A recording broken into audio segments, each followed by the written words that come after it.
Mercedes 300D, check the ground strap. Electrical issues, ground strap, check the ground strap. Where's the damn ground strap? Let's see. Driver's side. I'm gonna go in here. I'm gonna go in here. See it? The copper cable way down there, that's it.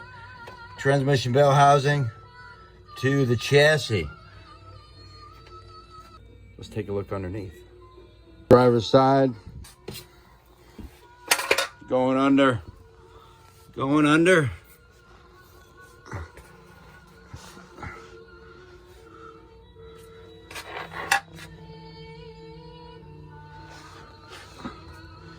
There it is right there. I just took mine off, cleaned it, reattached it, painted it so I don't have to do this job again. And it connects.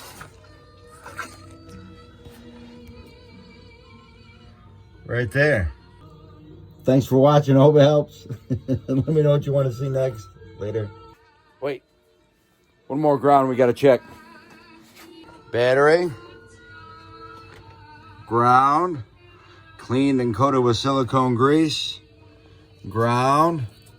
Cleaned and coated with silicone grease. Okay, now there we go. Thanks for watching. Hope it helps. Let me know what you want to see next. I'm Brian. This is Brian Builds. Thanks. Oh, click the things. Click the things down there. See you later.